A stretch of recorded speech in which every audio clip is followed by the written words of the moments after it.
বিশ্ব রাজনীতির মঞ্চে এক নতুন আলোড়ন তুলেছেন মার্কিন প্রেসিডেন্ট ডোনাল্ড ট্রাম্প। সম্প্রতি ফাঁস হওয়া এক অডিওতে তার বিস্ফোরক স্বীকারোক্তি উঠে এসেছে, যেখানে তিনি সরাসরি জানিয়েছেন রুশ প্রেসিডেন্ট ভ্লাদিমির পুতিনকে ইউক্রেনে হামলা চালালে মস্কোয় বোমা ফেলার হুমকি দিয়েছিলেন। একইভাবে চীনা প্রেসিডেন্ট শি জিনপিংকে হুঁশিয়ারি করেছিলেন যে তাইওয়ানে আগ্রাসন চালালে বেইজিংয়ের আকাশেও যুক্তরাষ্ট্রের বোমা পড়বে। সিএনএনের হাতে আসা অডিওতে শোনা যায় 2024 সালের নির্বাচনী তহবিল সংগ্রহের একটি অনুষ্ঠানে অনুদানদাতাদের উদ্দেশ্যে ট্রাম্প বলেন, আমি পুতিনকে সাফ জানিয়ে দিয়েছিলাম ইউক্রেনে আগ্রাসন বন্ধ না করলে আমি মস্কোতে বোমা ফেলব। সে বলেছিল আমাকে বিশ্বাস করে না, কিন্তু আমি জানি 10% হলেও সে ভয় পেয়ে গিয়েছিল। এতটুকুতেই থেমে থাকেননি ট্রাম্প। তিনি জানান শি জিনপিংকেও তাইওয়ান ইস্যুতে একই ধরনের ভয় ধরিয়ে দিয়েছিলেন। আমি বলেছিলাম যদি তুমি তাইওয়ানে হামলা করো তাহলে আমি বেইজিংয়ে বোমা মারব। ট্রাম্প বলেন শি আমাকে পাগল ভেবেছিলেন।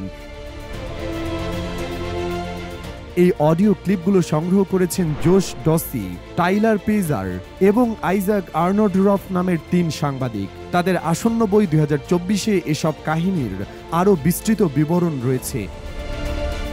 ট্রাম্পের পররাষ্ট্রনীতি যে কতটা আগ্রাসী ছিল সেটাই যেন স্পষ্ট হয়ে উঠেছে এই ফাঁস হওয়া কথোপকথনে। বিশেষজ্ঞরা বলছেন এই বক্তব্যে ট্রাম্পের সেই দিকটি প্রকাশ পেয়েছে যা সাধারণত জনসম্মুখে দেখা যায় না। শুধু রুশ বা চীনা প্রেসিডেন্টকে হুমকি নয়, অডিওতে শোনা যায় বিদেশি শিক্ষার্থীদের নিয়েও ট্রাম্পের কড়া অবস্থান। এক অনুদানদাতা উদ্বেগ প্রকাশ করেন যে যুক্তরাষ্ট্রে অবস্থানরত কিছু বিদেশি শিক্ষার্থী ভবিষ্যতে নিজ দেশে নেতৃত্বে আসতে পারে। জবাবে ট্রাম্প বলেন, আপনারা আমাকে জয়ী করলে এসব আন্দোলনকে আমি 25 থেকে 30 বছর পিছিয়ে দেব। ওদের দেশ থেকে বের করে দিলেই সব শান্ত হয়ে যাবে।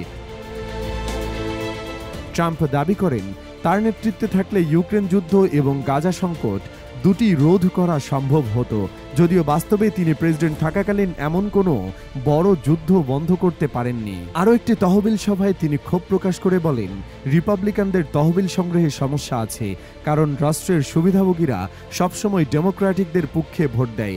ট্রাম্পের অভিযোগ, সরকারি সহায়তা পাওয়া জনগণ এবং সংগঠিত গোষ্ঠীগুলো ডেমোক্র্যাটদের প্রচারে অর্থ দেয়, যার ফলে রিপাবলিকানদের দ্বিগুণ পরিশ্রম করে অনুদান তুলতে হয়।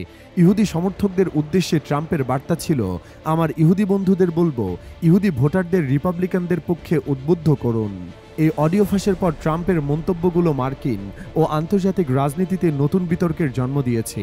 সমর্থকরা একে ট্রাম্পের দৃঢ় নেতৃত্বের উদাহরণ হিসেবে দেখলেও বিরোধীরা বলছেন এটি এক বিপজ্জনক এবং অস্থির কূটনীতির নমুনা।